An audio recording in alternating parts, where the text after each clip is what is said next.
mentioned your plan that you expected a surplus of $6 billion in 10 years.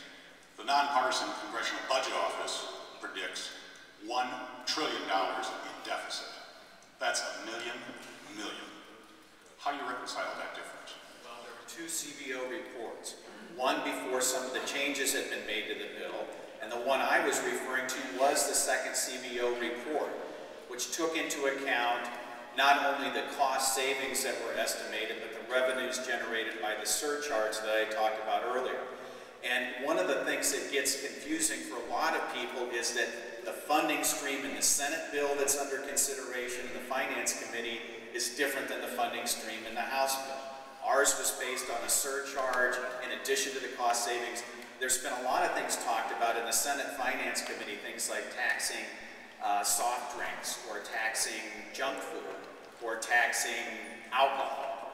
None of that's in the House bill, and all of those lead to different variables on what the final numbers are.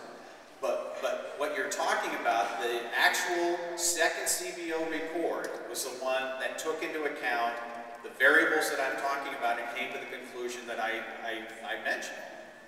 You're absolutely right in terms of the cost of the plan being $1 trillion over 10 years, but I've never seen anybody saying that it's going to add $1 trillion to the deficit just from the bill that we've introduced. Great, thank you, Congressman.